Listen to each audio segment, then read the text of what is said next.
Assalamualaikum warahmatullahi wabarakatuh. Salam siniar calak edu, ta titu. Kita tangkap, kita tilik, dan kita tubuhkan. Sejawat Guru Indonesia, pada kesempatan kali ini kita akan membahas satu isu yang sedang trending akhir-akhir ini tentang apa yang kita pahami soal artificial intelligence dan apa kira-kira tantangan yang bakal dihadapi oleh dunia pendidikan kita di Indonesia. Terutama respon apa yang paling mungkin untuk dilakukan dalam konteks guru. Nah, guru harus melakukan apa?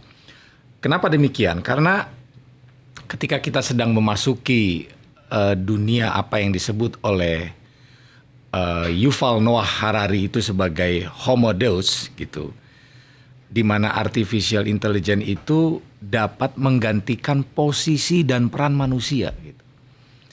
Jadi kita tahu ya, 3 bulan lalu itu sekitar bulan November 2022 itu ada sebuah lembaga riset artificial intelligence di Amerika itu melaunching sebuah platform yang disebut dengan ChatGPT itu. Nah ini booming ChatGPT ini. Agak mirip-mirip dengan Google, tapi kalau Google kita melakukan sebuah pertanyaan random gitu dengan cara mengetik, maka Google memberikan jawaban itu secara random juga, nggak beraturan. Yang penting ada katanya itu masuk keluar. Tapi kalau ChatGPT itu exact apa yang kita inginkan, misalkan, nah di situ keluar. Kita ingin rumus apa, ingin mengetahui peristiwa apa, dia langsung secara presisi bisa mengeluarkan jawaban-jawaban seperti itu. Nah, dunia itu sekarang sudah seperti itu. Bahkan kemarin di awal 2023 itu, jadi website tersebut sempat viral di Indonesia ini. Nah, ini adalah salah satu proses teranyar mengenai bagaimana otak manusia baru itu bisa direkayasa melalui digitalisasi. Nah, ini bukan hal yang kaleng-kaleng dan sederhana ini. Ini memang harus diketahui problem-problem terusannya ini oleh kita semua, terutama para guru di Indonesia itu. Bayangkan jika suatu ketika anak kita sekarang ini tidak bisa membaca kitab kuning. Kitab yang misalkan bagi beberapa santri di pondok pesantren itu harus mulai belajarnya itu dari awal betul. Memahami nahu, sorof, dan lain sebagainya, gramatika, bahasa Arab, dan lain sebagainya. Tapi suatu ketika kalau artificial intelligence sudah merekam semua kitab kuning itu dengan bagaimana cara membaca dan bagaimana cara menerjemahkannya, kemudian hanya dipasangkan melalui neurosistem yang ada di tubuh kita, misalkan melalui lensa gitu, dimasukkan ke mata kita, kemudian kita akan dengan mudah merekam misalkan bagaimana kitab-kitab yang dulu dirasa sulit, misalkan kita nggak bisa membaca kitab Ihya Ulumuddin, tapi dengan bantuan artificial intelligence tiba-tiba kita jadi bisa pandai tanpa harus belajar lagi karena itu muncul saja di otak kita gitu, seperti itu. Nah ini kan tentu tantangan-tantangan ke depan ini yang harus bisa kita antisipasi di dalam dunia pendidikan kita. Saya tidak membayangkan kalau seandainya sementara ini masih banyak guru yang berpegangan bahwa dia adalah satu-satunya sumber informasi. Padahal sekarang itu Google saja sudah tidak bisa disaingi oleh guru. Apalagi nanti kalau muncul misalkan platform-platform selaras atau sejenis dengan ChatGPT. Kemarin pencetus ChatGPT mengatakan, kami dilarang nggak apa-apa, tapi ChatGPT saya ini buat kebaikan. Tapi bayangkan misalkan muncul lagi platform lain serupa dengan ChatGPT, tapi untuk kepentingan yang negatif. Nah ini saya kira ini perlu kita pikirkan, terutama apa? Dalam konteks pembelajaran ini, kita harus memikirkan kedalamannya.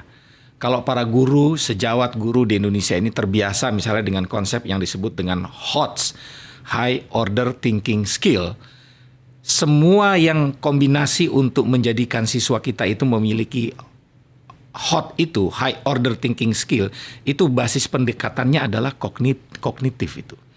Tetapi mari sekarang kita kembangkan apa yang saya sering sebut ini, saya mendefinisikan ulang yang disebut dengan DOTS gitu. Jadi DOTS itu adalah deep order thinking skill. Nah, mungkin ini adalah salah satu cara dan upaya kita untuk melawan fenomena artificial intelligence. Sehingga deep thinking ini diperlukan, dan bagaimana ini cara kita nanti untuk mensosialisasi deep thinking order skill itu.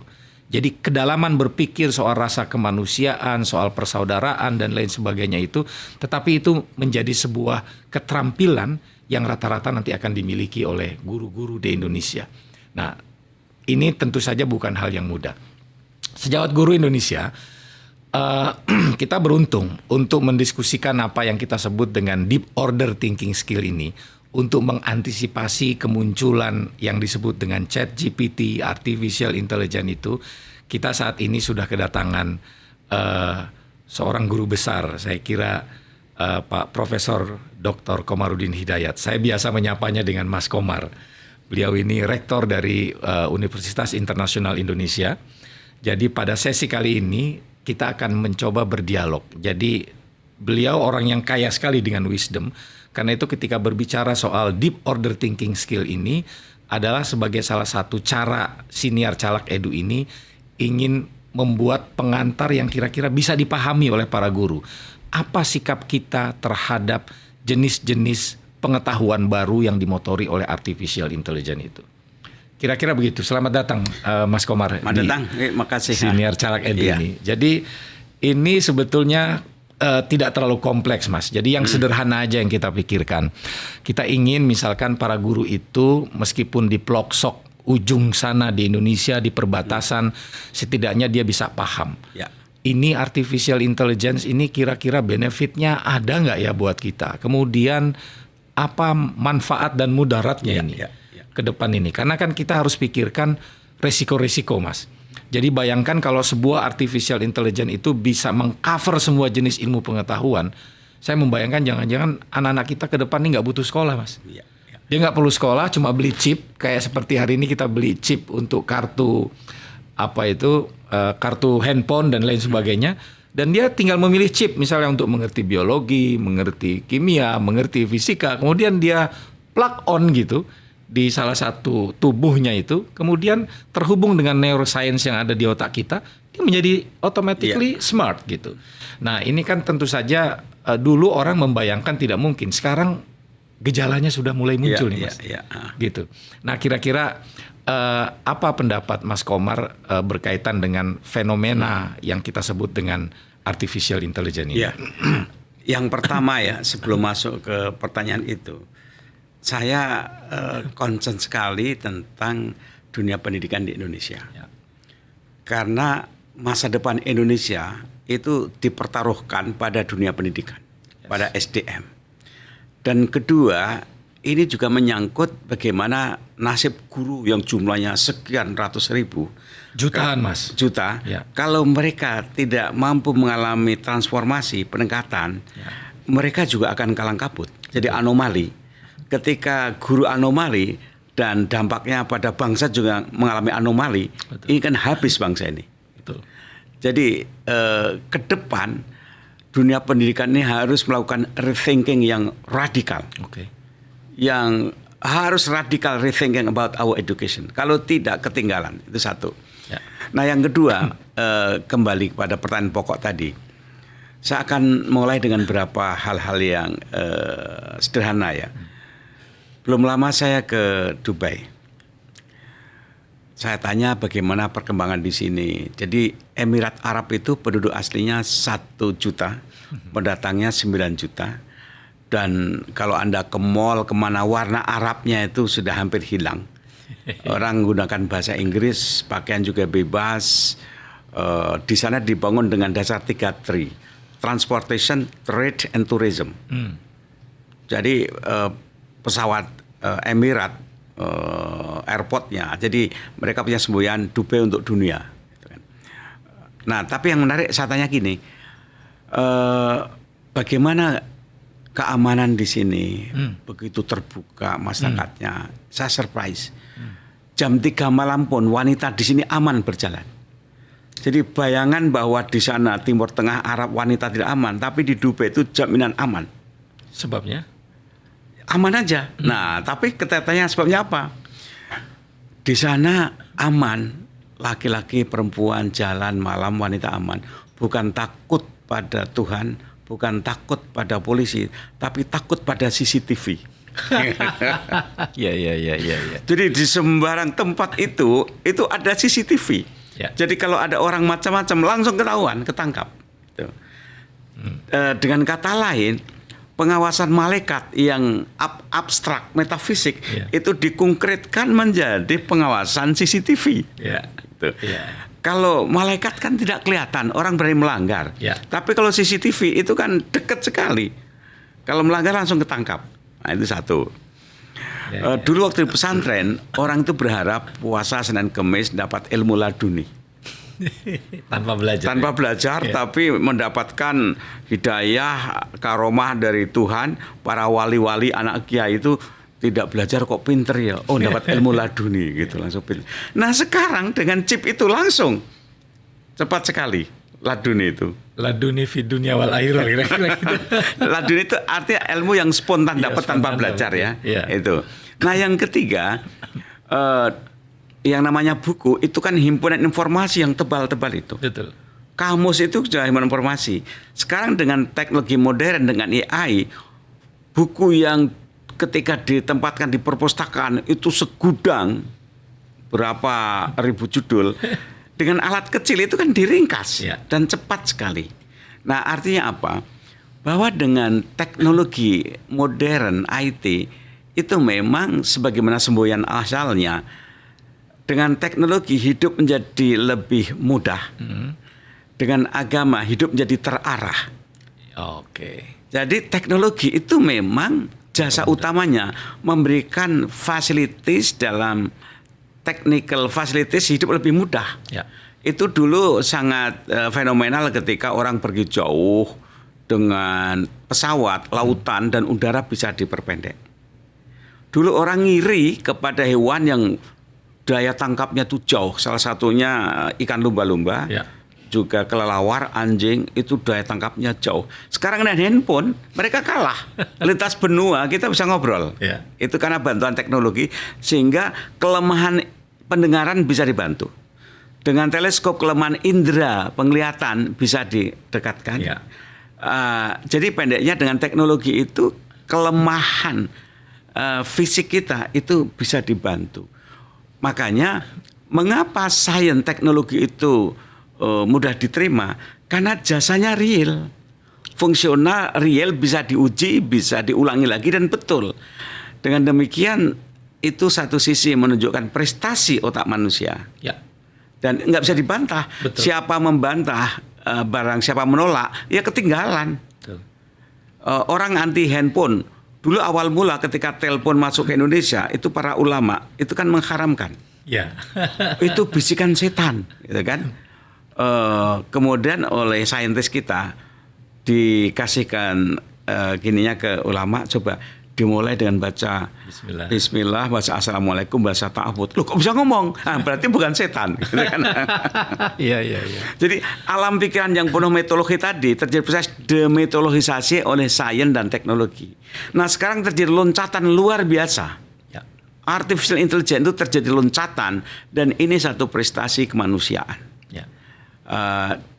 Makanya sebagai satu prestasi pasti ada benefit yang akan dirasakan langsung, dan itu nggak bisa ditolak. Betul. Tapi kekurangannya, nah ini perlu waktu, perlu dikritisi. Ada orang yang kemudian dia sadar setelah berlangsung lama, tapi ada orang yang pelan-pelan bahkan dari awal melakukan mitigasi dan juga pengawasan. Sebelum terjadi diawasi dulu. Ya. Nah, persoalan bagi kita sekarang, apakah kita sudah siap atau belum? Atau nanti kalau terjadi kelemahan itu menyesal setelah terjadi. Ya. Jadi pada tahap ini kita masih kagum, jangankan kok melakukan antisipasi, memahami aja belum sampai. Ya. Itu problem guru-guru kita. Betul. Sampai di situ dulu. Oke. Jadi itu ada kata kunci yang menarik tadi itu, Mas. Jadi bayangkan nggak terlalu lama kan antara para santri yang menginginkan ilmu laduni itu kan gejala-gejala tahun ya sampai sekarang masih ada. Ya, masih ada bahkan yang hidup seperti itu.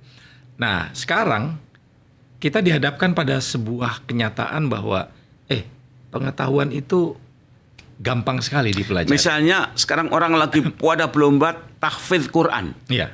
Nanti gimana kalau ada chip tiba-tiba hafal? Iya.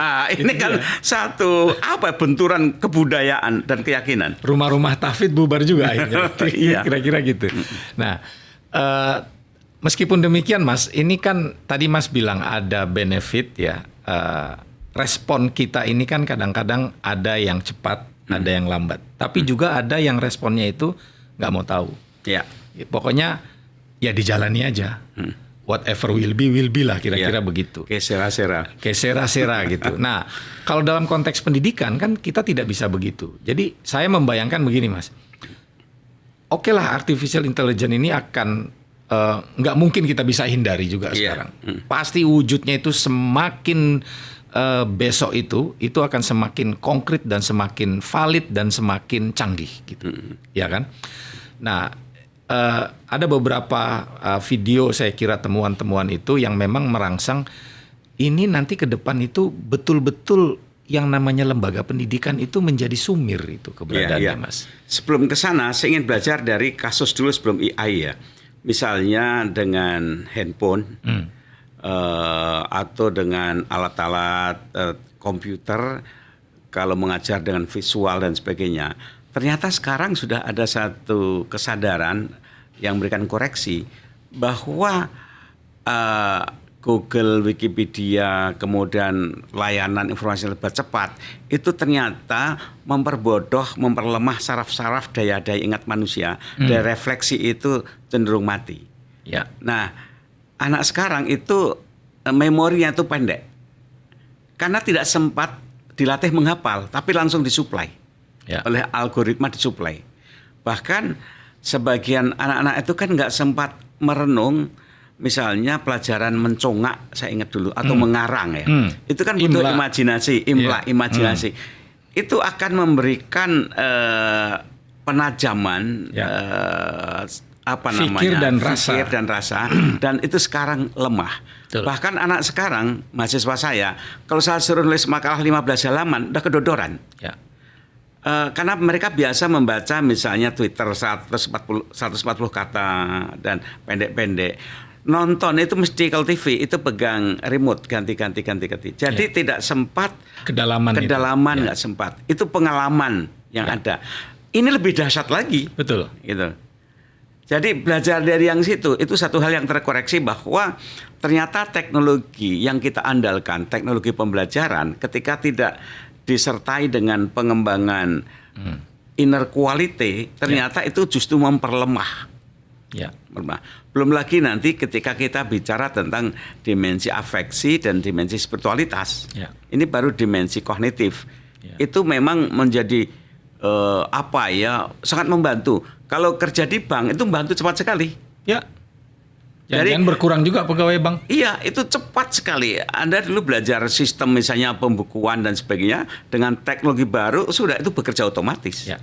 Nah, itu dirasakan langsung manfaat di dunia bisnis, perbankan, teknologi.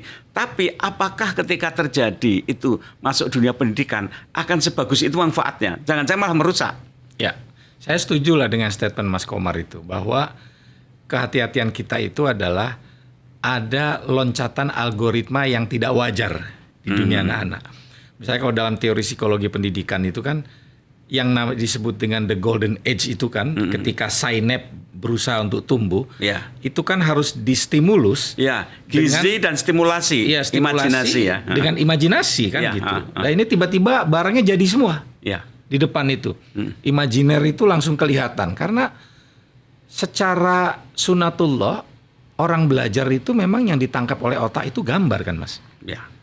Ini dari tadi kita ngomong ini yang mendengar di depan kita itu yang ditangkap tuh bukan kata-kata kita, tapi mereka berimajinasi itu pasti gambar. Oh, yang dimaksud artificial intelligence itu maksudnya apa? Pasti yang ditangkap gambar, bukan huruf. Ya kan? Contohnya gini, kalau Anda siapa panggilan cucumu? Adib. Adib ya. Kalau sebelum Adib, itu Anda kan tidak memperhatikan huruf A, D, I, B. Yang muncul kan wajah cucumu kan? Yes, itu. Jadi kecepatan kita menangkap visual itu adalah sunatullah yang memang tuh. Nah, dulu untuk memperoleh gambar itu dia perlu refleksi dengan alam. Mhm. Anak-anak itu kan ketika belajar kan.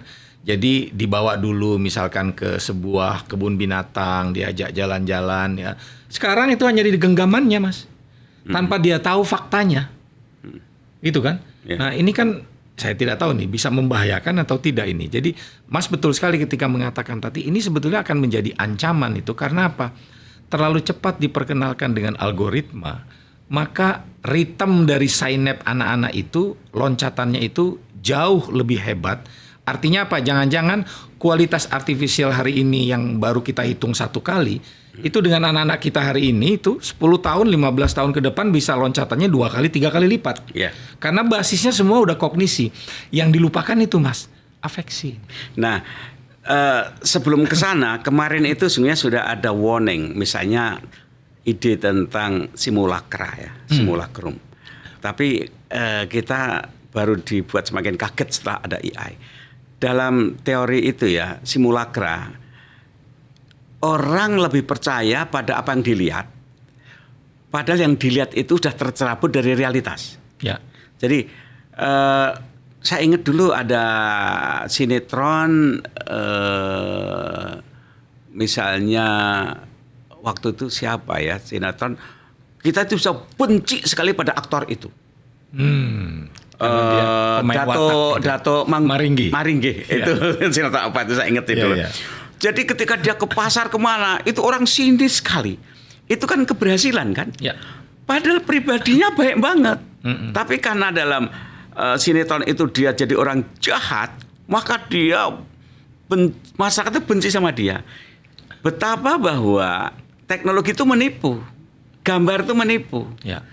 Sekarang ini orang semakin tidak kenal kepada personal tidak paham.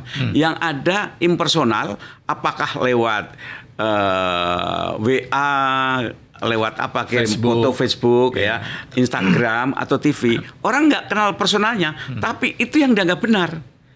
Itu yang dianggap post truth atau simulakra. Jadi orang percaya yang dilihat, padahal yang dilihat itu jelas-jelas itu kebohongan. Fotonya foto orang lain. Foto orang lain. Kayak gitu. Warning itu sudah muncul, tapi rakyat kita dan oleh pendidik ini kurang disadarkan. Ya. Saya khawatir bahwa ini akan terjadi sehingga kemudian kita dijajah oleh AI. Ya. Jadi sekolah itu nanti namanya sekolah, tapi proses pendidikan itu ambruk di dalamnya. Ya. Nah, dalam konteks itulah Mas yang tadi saya katakan deep order thinking skill. Ya. How to deliver gagasan ini tuh kepada para guru. Jadi kita mengajari kedalaman berpikir kepada guru. Ini kan nanti akan mengubah semua peta rencana pelatihan guru, pendidikan guru ke depan ini. Ya. Jadi guru yang kita latih bukan lagi soal kapasitas akademiknya. Bisa jadi yang kita latih itu adalah bagaimana spiritualitasnya, emosinya. Yang itu tidak ada nggak bisa tuh di artificial intelligence tidak ada. Jack Ma mengatakan begitu. Jadi kata Jack Ma, artificial intelligence itu basisnya betul-betul kognitif.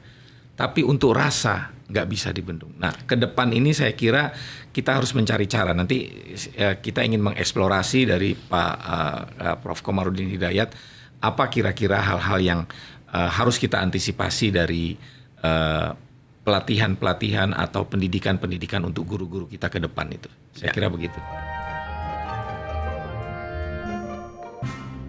Sejawat Guru Indonesia, ini perbincangan istimewa kami dengan Prof. Komarudin Hidayat ini tentu nggak bisa kita lewatkan. Apalagi yang kita bahas ini adalah sesuatu yang real hari ini, yang belum tentu kita pahami betul semuanya.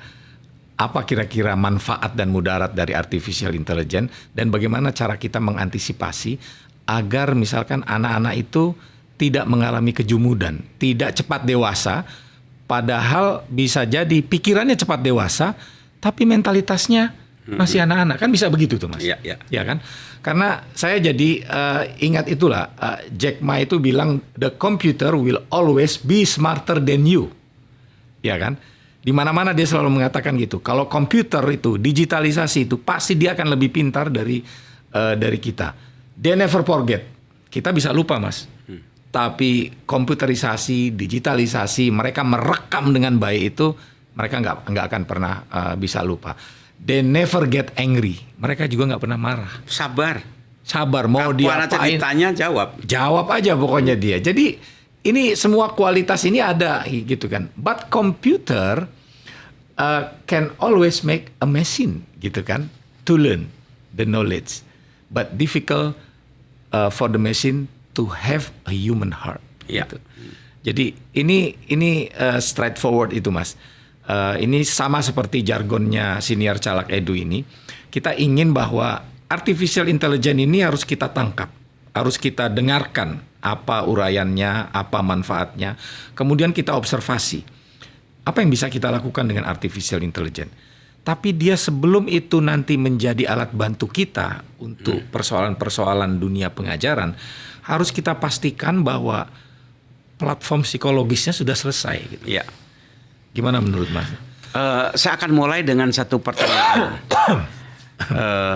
Bahwa kalau dalam perspektif agama ya. Manusia itu dikatakan manusia based on the morality, moral. Baik buruk itu moral, itu bukan karena pinternya, karena kualitas seorang karena moralnya. Dalam relasi sehari-hari sungguhnya seseorang dinilai karena moralnya. Sebab kalau hanya mengandalkan ilmunya, tanya aja komputer, ya kan? Jadi kalau karyawan hanya mengandalkan ilmunya bukan moralnya, komputer lebih pintar banding karyawan dan lebih murah gajinya. Nah, kalau bicara moral itu maksudnya adanya kemerdekaan. Sebab sesuatu tindakan yang tidak didasarkan kemerdekaan tidak punya nilai moral. Jadi moral itu ada ruang memilih, aku milih A atau B, mengerjakan atau tidak. Ada ruang kebebasan, itulah baru nanti ada nilai moral. Tapi kalau terpaksa, otomatis itu nggak ada nilai moral. Ya. Nah, ada satu pandangan bahwa manusia itu sesungguhnya nggak punya kebebasan, deterministik. Yes. Dikuasai oleh alam lingkungannya, sekarang-karang oleh mesin. Kalau itu yang terjadi, maka moralitas akan hilang karena manusia nggak punya freedom. Jadi moral always assume there is a freedom. Yes. If there is no freedom, there is no morality. Nah, inilah sebabnya dalam agama orang itu juga diberi ruang untuk menolak atau menerima. Ya. Jadi kalau orang beriman itu sebenarnya ada peluang untuk mengingkari. Ya. Dan agama memberikan ruang itu. Nah, sekarang bayangkan ketika kita sudah dijajah. Perilaku kita, emosi kita, pikiran kita sudah dijajah, maka di sana nggak ada lagi ruang untuk berpikir, maka nggak ada moral. Padahal human being is moral being, not a machine being. Kalau dalam agama jelas sekali, man, woman is moral being. Jadi ada free will, ada spiritualitas, ada amanah, ada respect, ada love. Dalam pandangan materialisme, love itu hanya kinerja saraf-saraf otak-otak ya, elektrik, ada daya tarik, itu semua itu sungguhnya hanya kerja atomik. Nah, saya khawatir bahwa AI itu nanti itu satu generasi baru yang atomic being, dan itu generasi unggul, karena itu produk manusia unggul, maka yang lain itu pasti kalah. Jadi kita itu sebagai atomic being, itu terjadi proses dehumanisasi yang sangat radikal. Itu ngeri sekali itu Mas. Iya. Membayangkan. Saya baca buku Harari itu. Iya. Wah, ini dahsyat sekali. Ini dehumanisasi, pembunuhan manusia. Nggak ada cinta sejati itu, nggak ada setia kawan, nggak ada respect, nggak ada keheningan, nggak ada imajinasi, nggak ada. Karena semua itu sudah digerakkan oleh algoritma yang sangat mekanistik, mesin, sangat kognitif. Ya. Memang pura-pura ada ruang dialog, tapi sungguhnya itu semua sudah dilakukan, digerakkan oleh algoritma. Ya. Kemanusiaan kita sebenarnya sudah tergantikan. Ya. Jadi ini ada satu pengalaman menarik di Sekolah Sukma Bangsa, Mas. Kita sudah 17 tahun mengelola sekolah itu. Dengan value, dengan nilai yang coba kita tebarkan untuk lingkungan guru-guru kita, jadi untuk lingkungan masyarakat di sekitar sekolah, dan juga lingkungan anak-anak. Jadi waktu kita mendefinisikan visi sekolah untuk menciptakan lingkungan pendidikan yang positif, itu pertanyaan mereka banyak sekali. Apa yang dimaksud dengan positif itu? Ya kan? Kemudian kita sulit mencari alat ukur yang disebut positif itu apa. Akhirnya kita berkesimpulan sementara yang positif itu 3 saja dulu. Sepanjang kamu tidak merokok, no smoking, no cheating ketika belajar, tidak mencuri, tidak belajar untuk menjadi cheater gitu. Dan juga no bullying, tidak melakukan kekerasan, artinya harus respect kepada orang lain dan lain sebagainya. Itulah yang positif. Kalau Anda melawan 3 komitmen ini, itu Anda berarti sudah tidak berada di lingkungan ini. Tapi kemudian seiring dengan berjalannya waktu, teman-teman bisa mengembangkan, Mas. Apa salah satu contoh yang menarik? Dulu ketika saya mencoba membangun reading culture gitu kan, membangun minat baca, guru aja, itu kan susahnya minta ampun di awal-awal, Mas. Ya kan? Tapi lama-kelamaan dengan sebuah proses pelatihan yang ya tersusun rapi, kita dampingi terus, melatih menulis dan lain sebagainya. Alhamdulillah sekarang Sukma sudah menjadi sebuah lembaga pendidikan di mana guru dan siswanya itu menulisnya luar biasa, Mas. Jadi bahkan kemarin itu anak kita itu ada yang terpilih ikut lomba karya ilmiah di LIPI itu, Mas. Sayangnya pandemi. Dia ikut riset di sana, risetnya nggak main-main, Mas, biologi, Mas. Juara 1, harusnya ke Amerika, Mas. Karena pandemi nggak jadi dia. Waduh. Jadi akhirnya dia ke Amerikanya hanya dengan online. Gitu, dengan teman-teman dari seluruh dunianya itu saling presentasi, saling bertukar ide itu hanya secara online. Nah, bayangkan sebuah kesempatan emas yang kita bangun dari tradisi belajar yang ya terstruktur, ada lingkungan dan lain sebagainya. Itu kita tiba-tiba dihapus saja dengan pandemi itu, orang menjadi udahlah online saja. Nah, ini kan mengurangi dampak emosi itu, Mas. Ya kan? Nah, ini pengalaman yang saya kira itu terjadi di sekolah kita. Tetapi untungnya kita punya alat ukur, Mas. Apa alat ukur? Saya sih gampang ngeceknya sekarang. Kalau ada seorang guru ingin melakukan proses belajar melalui online, saya pastikan misalkan guru ini punya berapa pengetahuan dasar soal platform pembelajaran. Kalau guru Sukma itu hanya menguasai platform belajar itu cuma 1, 2, tidak sampai 10, tidak kita izinkan, Mas, untuk menggelar pembelajaran secara online. Karena platform pendidikan ini di dunia digital itu begitu luas. Gitu. Ada satu platform yang saya selalu rekomendasi kepada guru-guru itu. Misalnya The Khan Academy itu, Mas. Untuk belajar matematika, untuk belajar biologi. Itu kalau kita ambil dari situ itu luar biasa sekali. Free dan lain sebagainya. Nah, yang ingin saya tunjukkan adalah rupanya membangun lingkungan pendidikan yang positif ini itu tidak semudah yang kita bayangkan kalau kita tidak punya standar awal gitu, Mas. Nah, bayangkan misalkan kalau ada artificial intelligence, kemudian kita tidak tahu ukuran positif negatifnya. What will happen? Saya akan mulai dengan dongeng yang agak klasik sekali. Dulu sebelum logos pemikiran berkembang, manusia itu hidup dengan mitos. Kalau di Jawa mitos mitologi kayak wayang, Yunani dewa-dewa. Manusia itu senang dengan mitos dan butuh mitos. Karena mitos itu melewati batas-batas kognitif dan batas-batas fisikal. Tapi lama-lama mitos itu mendorong munculnya logos. Apa yang dulu itu misalnya dibayangkan tentang manusia terbang, kayak wayang, Ontorejo itu kemudian masuk ke bumi yang Gatot Kaca terbang, itu mendorong ternyata jadi pesawat dan juga bisa masuk kapal selam dan sebagainya. Logos. Logos itu produk atau diawali mitos. Sekarang ini logos begitu semakin membesar. Tapi betulkah dunia mitos hilang? Enggak. Semakin naik terus. Seperti kita mengejar kaki langit.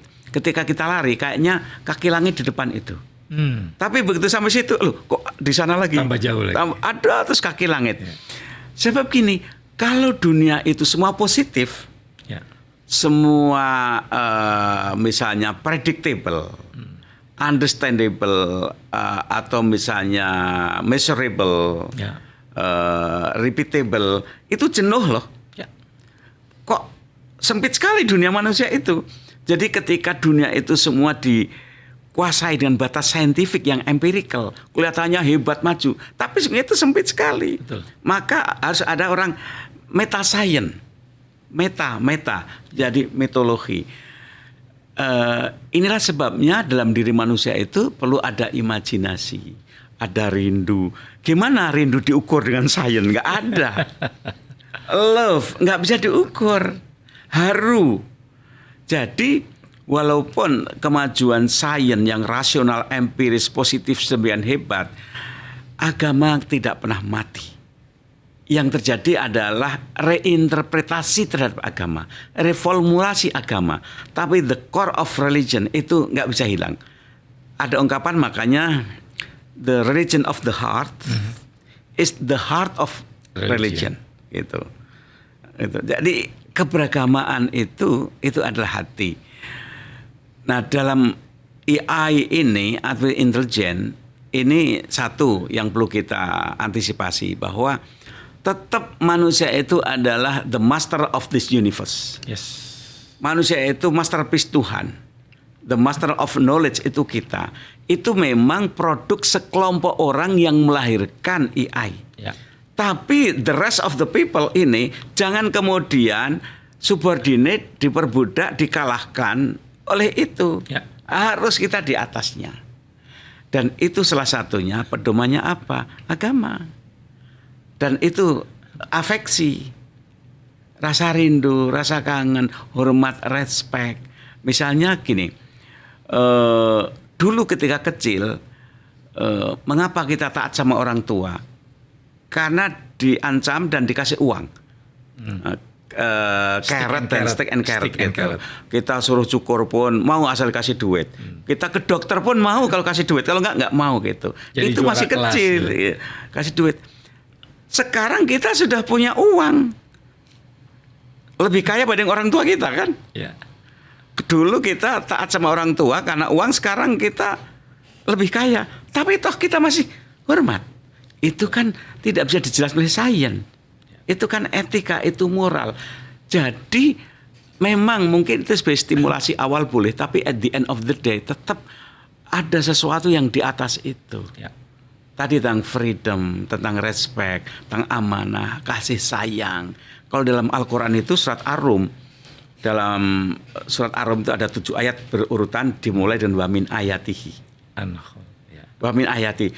Wa min ayat yang pertama, engkau ciptakan min turab. Ya. Summa idza antum tantasirun, kemudian berkembang. Itu ayat-ayat antropologis. Ya. Bahwa manusia dari tanah, ingat loh, dari tanah kamu berkembang biak. Kemudian lagi ayat kosmologis. Tuhan menciptakan langit dan bumi, bintang gembintang, kadang-kadang halilintar, kadang kamu takut. Kemudian ayat-ayat sosiologis, wa alsinatikum, kamu bermacam-macam lidah. Tapi di tengah-tengah itu disisipkan ayat. Wa min ayatihi an khalaqalakum min anfusikum azwajan litaskunu ilaiha wa ja'ala bainakum mawaddah warahmah. Artinya apa? Tanpa unit keluarga yang penuh kasih sayang dan tanpa ada pasangan yang saling mencintai, semua ini nggak ada maknanya. That's the point. Itu. Ya. Nah, saya kira sebagai sebuah unit terkecil di dalam masyarakat, keluarga inilah yang nanti akan merepresentasi sekolah, kira-kira begitu. Karena komunitas masyarakat itu kan mengirim Jadi anak-anak. Tuhan memberikan semua ini jadi malapetaka. Kamu mengejar kekayaan, ngejar apapun, kalau nggak ada kasih sayang, keluarga yang baik. Ini ada utusan Tuhan, pesannya sampai pada kita. Utusan Tuhan, sampai lewat kasus Sambo. Utusan Tuhan sampai lewat kasus Rafael. Itu bagi saya itu utusan Tuhan. Bahwa ukuran sukses bagi orang tua, pangkat, jabatan, uang, belum tentu itu sukses. Betul. Bagi keluarga dan anaknya. Baik, itu tadi ada catatan menarik ya. Jadi bahwa Sains itu biarkan berkembang dengan kehebatannya itu. Tapi orang tidak akan pernah meninggalkan religiusitasnya itu. Kan begitu kan Mas? Nah, tapi kalau saya amati ini Mas, ini sekarang kita di episode ketiga nih. Jadi kita bicara soal hal teknis Mas, yang berkaitan dengan kondisi pendidikan di Indonesia. Saya sering bertanya begini, anak-anak waktu saya diundang oleh Bappenas, itu saya diminta untuk mengkritisi RPJPN, jadi Rencana Pembangunan Jangka Panjang Nasional, 25 tahun ke depan untuk bidang agama dan keagamaan.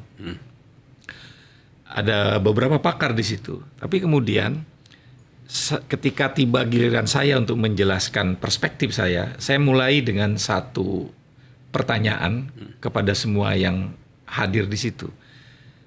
Saya bilang, pertanyaannya simpel, saya bilang, agama yang mau kita rencanakan ini pembangunannya, ini untuk diteskan atau untuk dilakukan? Gitu.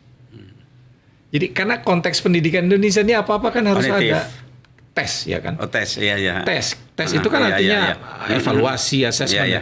Maka saya bilang, ini kita mengajarkan agama kepada anak-anak, ini basisnya untuk mengetes atau untuk dilakukan. Iya. Ini akan ada dua pendekatan yang berbeda, Mas. Secara pedagogis ini. Ketika kita misalkan membuat produksi guru agama itu banyak, maka kalau misalkan basisnya adalah tes, maka program-programnya pasti kognitif, Mas. Iya.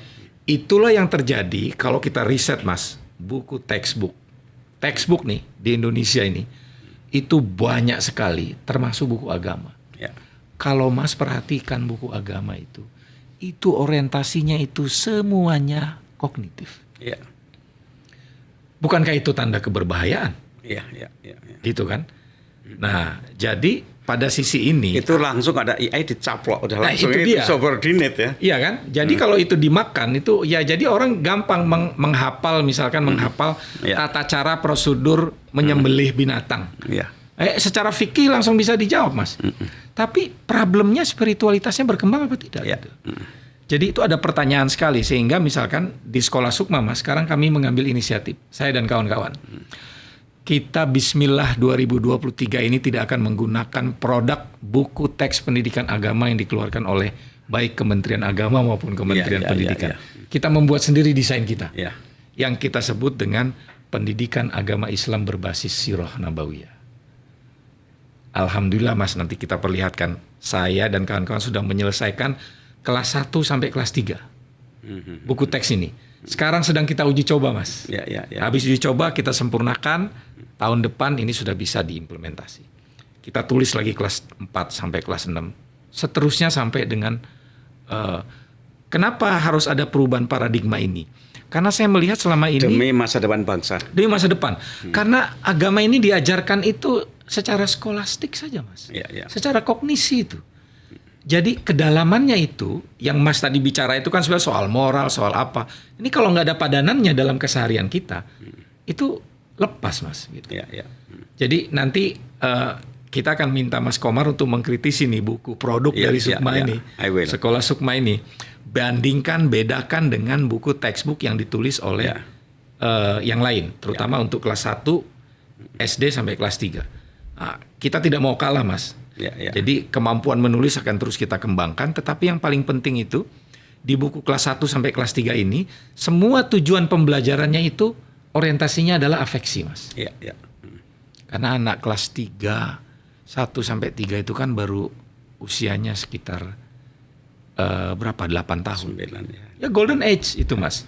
Tapi kalau dia terlalu banyak dogmatik, terlalu banyak kognisi, lah itu nggak berkembang itu, Mas. Jadi itu salah satu produk yang mungkin nanti bisa kita tawarkan ini kepada siapa saja. Saya sengaja melalui siniar ini ingin mengajak dialog, mengajak diskusi siapa saja. Kami punya sekolah, kami menulis buku, kita uji cobakan, nanti kita lihat bagaimana responnya. Sejawat guru Indonesia, paparan atau keterangan saya tadi tentang bahwa di Sekolah Sukma Bangsa saat ini sedang berlangsung sebuah proses penulisan buku sebagai cara kita untuk memprotes bahwa selama ini buku pendidikan agama terutama itu sangat kaya sekali dengan aspek kognitif tetapi sangat minim dengan aspek-aspek bagaimana peningkatan kualitas moralitas anak itu. Karena itu kami menginisiasi kalau ingin belajar agama, ya belajar saja tentang agama itu dibawa oleh siapa. Nah, dalam konteks agama Islam misalkan ya Nabi Muhammad. Itu contoh keteladanan yang tidak ada habisnya. Nah, karena itu sekarang di Sekolah Sukma Bangsa ini sedang dilakukan proses penulisan, pelatihan dan kemudian uji coba untuk buku-buku atau para guru pengajar agama Islam yang basisnya atau pendekatannya itu adalah menggunakan Sirah Nabawiyah. Ada 2 buku teks yang kita jadikan sebagai tolok ukur untuk menulis buku ini. Satu, Sirah Nabawiyahnya Ibnu Ishaq. Yang kedua, Sirah Nabawiyahnya Ibnu Hisham. Jadi ini babon dari buku sejarah itu. Nah, tapi kita menuliskannya dalam konteks pendidikan kita hari ini dengan bahasa yang lebih sederhana, bisa dipahami dan lain sebagainya. Nah, Mas Komar, inisiasi kita ini sebetulnya adalah salah satu cara kita, Mas, di Sekolah Sukma Bangsa itu ingin memberikan perspektif baru.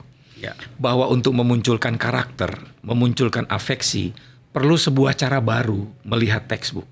Saya bahkan kalau melihat ya, Mas, bukan hanya buku agama, semua buku teks kita yang diajarkan dari SD, SMP, SMA itu tidak ada sudut pandang linearitasnya, Mas. Tidak ada. Jadi seakan-akan antara satu tema dengan tema lain di SD, di SMP, di SMA itu tidak ada ketersambungannya. Ya. Mau belajar apa aja, kimia, fisika, itu silakan dicek. Karena apa? Pemerintah ini, Mas, nggak pernah melakukan review kurikulum lebih dari 50 tahun terhadap buku teks. Buku teks itu hanya dikerjakan oleh orang-orang tertentu tanpa uji coba. Jadi proyek, kemudian disebar ke publik, orang suruh beli, dicap pakai kurikulum. Ya.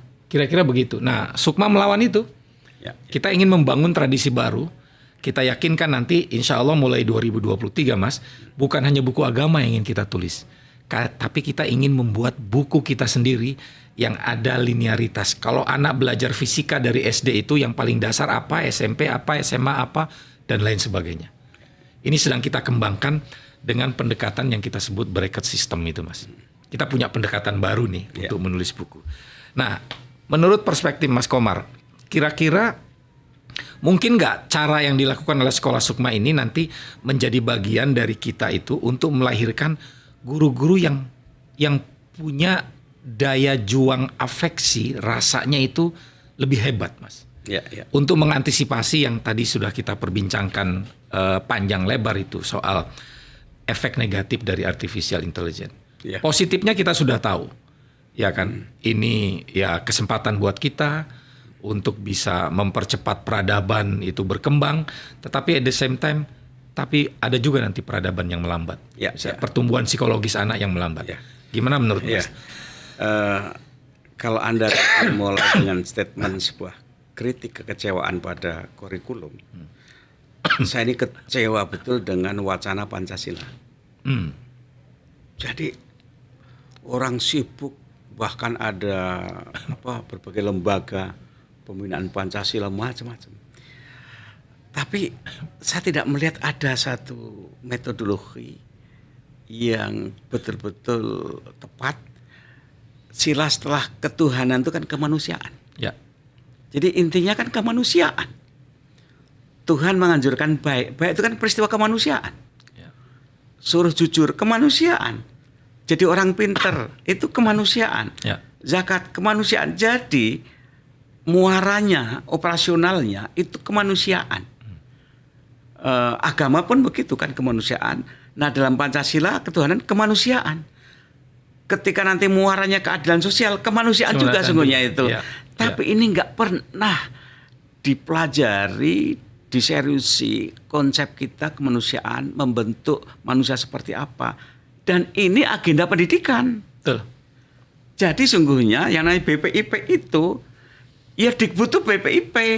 Harusnya. Kemenang itu BPIP operasionalnya karena objeknya subjeknya itu manusia dan itu pendidikan. Betul. Nah, Setuju. misalnya gini, kalau kita ngomong kemanusiaan untuk memahami manusia, metodenya itu kita harus masuk memahami, menghayati apa sih kebutuhan kemanusiaan, kebutuhan dan agendanya apa.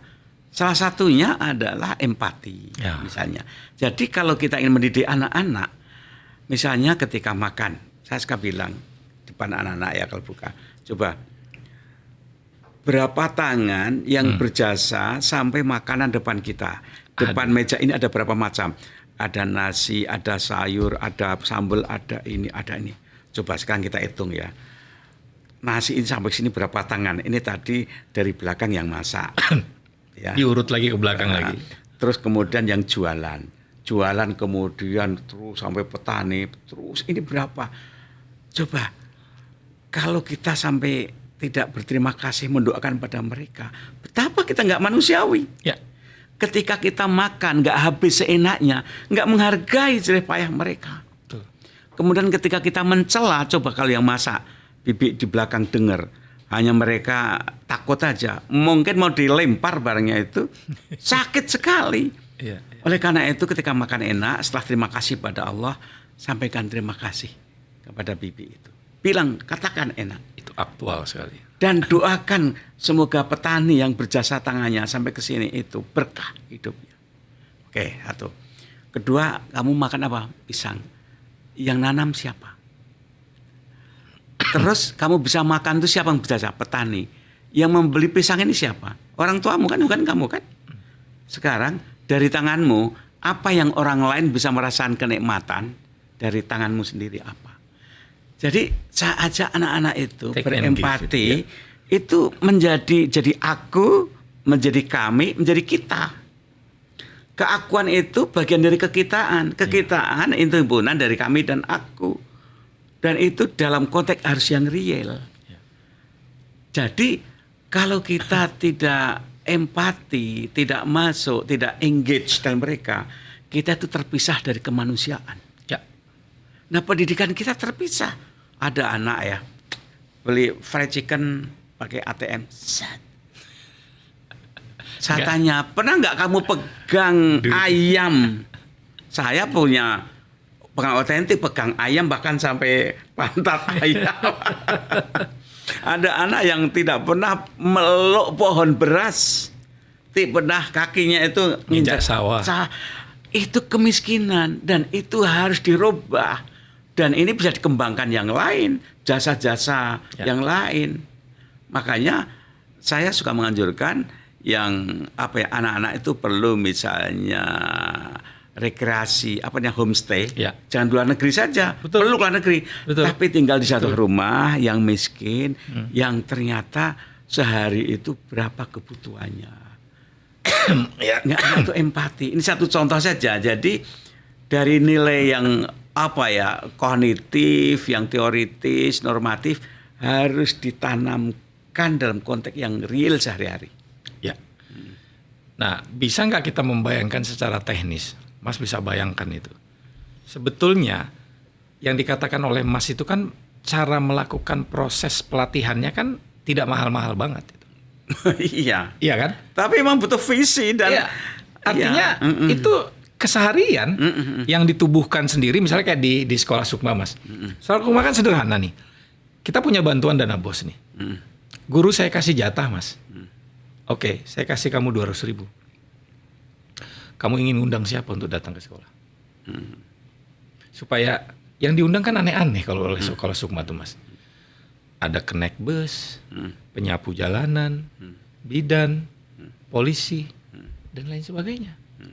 Atau kita yang keluar gitu. Kalau di sekolah Sukma tuh biasa itu. Jadi kita menempatkan luar itu, lingkungan itu sebagai lab. Lab sosial itu banyak sekali, Mas. Iya, iya. Nah, kesadaran soal lab sosial ini itu nggak pernah terjadi di sistem pendidikan kita. Dan AI nggak ada itu. Nggak ada. Jadi lab sosial itu apa? Pasar, panti asuhan, rumah sakit, kantor polisi, kantor puskesmas, kantor desa. Itu kalau buat sekolah Sukma, Mas, itu adalah tempat school visit terbaik. untuk bertanya, untuk melihat apa yang dikerjakan. Nah, problemnya ini sekolah kita ini nggak pernah membentuk itu tadi Mas. Yang kita sebut itu sistemnya itu. Untuk Ekosistem, ekosistemnya itu belum terbentuk dengan baik itu supaya orang itu lebih engage dengan problem-problem sosial, dengan problem-problem kemanusiaan. Ya kan? Nah, pelatihannya menurut saya nggak perlu harus canggih-canggih amat, Mas. Misalnya gini ya, saya terinspirasi oleh video ketika suatu saat anak saya suruh megang tangan ya ibu, istri saya. Coba, jasa apa yang sangat besar tangan ibumu ini terhadap dirimu? Sejak kecil apa? Dia bayangkan, ya nyebokin, ya gendong, ya apa. Dan itu harus sepenuh hati. Sehingga anak itu, kita lihat ibu itu bukan sekedar ibu yang ngasih duit, tapi dia melihat segala aspeknya itu. Aku bagian dari dia telah berjasa padaku. Kakinya, maka ayo cium tangan ibumu. Dulu kaki ibumu itu gendong kamu kemana-mana sampai capek. Ayo pegang. Katakan terima kasih ibu. Katakan terima kasih pada kaki. Maafkan selama ini kalau saya menyakiti. Jadi hal-hal adegan-adegan peristiwa-peristiwa seperti itu harus lebih banyak ditanamkan, sebab kalau tidak tergerus oleh nilai-nilai yang sangat materialistik, kognitif, memuja, flexing. Nah, hari ini kita sudah menghadapi kenyataan artificial intelligence. Itu kan produk dari aspek kognitif yang perkembangannya sangat pesat, melesat dan tak terduga gitu, Mas. Nah, saya membayangkan begini, di masa depan ini produk-produk anggaran pendidikan kita ini itu lebih fokus untuk menggarap aspek intuitif ini, aspek afeksi ini. Dan itu harus dimulai dari tadi sekolah, sistem dan guru. Exactly. Dan penempatannya itu di sekolah, Mas. Nggak lagi ada lembaga-lembaga misalkan pendidikan kredibel pakai sertifikasi yang repot-repot kayak begitu. Tapi cukup dibuat infrastruktur dan ekosistemnya bisa kita buat sendiri. Saya kira nanti dalam konteks sekolah Sukma, Mas, ada sejuta cerita tentang bagaimana misalkan para guru ini terlibat dengan urusan-urusan social services anak-anak. Ada banyak cerita soal itu, Mas. Saya kira sekolah-sekolah di Indonesia lainnya juga ada banyak seperti itu. Nah, ini adalah salah satu cara kita itu untuk meredam bagaimana nanti kemampuan afektif dari guru itu bisa meningkat tajam. Ke depan itu pelatihan-pelatihan itu kita nggak bisa lagi melatih, misalkan sejak dulu kalau guru matematika dilatih, dikumpulkan dengan guru matematika semuanya. Guru fisika dengan guru fisika. Setelah pulang mereka menjadi bangga dengan dirinya sendiri, tapi nggak aware dengan lingkungannya. Nah, ini kan pola-pola ini ke depan ini bisa kita harapkan bisa lebih efisien, dana juga bisa menjadi lebih kecil, tapi efektivitas untuk meningkatkan daya afeksi guru maupun siswa itu bisa tercipta di lingkungan sekolah, Mas. Kita harus memberikan perspektif bahwa kepada pemerintah ke depan ini, saya tadi dialog pagi itu dengan Indra Karismiaji itu, dia menarik sekali idenya. Kita ini baru mengembangkan 2 jenis sekolah kan, Mas, public and private. Tapi ada jenis sekolah ketiga yang belum kita kembangkan, charter school. Jadi sekolah yang kira-kira punya kelebihan tapi dibiayai oleh negara. Dia excellent gitu, misalnya punya pendekatan-pendekatan yang bagus, itu harus kita pilih. Selain yang public yang biasa-biasa itu. Nah, kira-kira itu, Mas, perspektif kita tentang ya sedikit antisipasi lah, ikut memikirkan, ikut memberikan sumbangan bagaimana cara kita melakukan pola-pola pelatihan terhadap guru. Kalau di Sukma kan jelas, Mas, kita arahkan untuk menulis, kita arahkan untuk menguji coba, kita arahkan untuk mereka membuat ilustrasi sendiri, pengalaman-pengalaman mereka sendiri. Kita gunakan semua spot social lab yang ada di sekitar sekolah itu dijadikan sebagai sumber belajar bersama, Mas. Gitu. Nah, mudah-mudahan ini ke depan kita menjadi lebih baik, Mas. Apa closing remark, Mas, untuk yang berkaitan dengan pesan moral Mas Komar ini? Kira-kira antisipasi yang paling setidaknya jangka pendek ini yang harus dilakukan oleh para orang tua, misalnya oleh para guru, sampai dengan negara lah kira-kira gitu. Gini, Ya saya dan Anda sama ya membina Sukma. Kebetulan saya juga punya lab ya, sama-sama di Sekolah Madaniyah itu. Parenting plus sekali agar orang tua dan guru itu harus kompak. Ya. Kalau dulu saya waktu kecil kan diasuh satu kampung. Sekarang ini anak diasuh gadget kan. Ya. Nah ini kalau guru orang tua tidak segera mengatasi situasi ini, nggak paham pada anak kita, itu bisa lepas nanti. Tahu-tahu kita nyesal. Nah berikutnya jangan kita kemudian terbawa arus lah. Sekali anak kehilangan kesempatan belajar nggak bisa diulang. Betul. Sekali salah prosesnya, menyerahkan pada sistem, pada sekolah, pada guru yang hanya ngejar IPK, bahkan kalau perlu nyontek.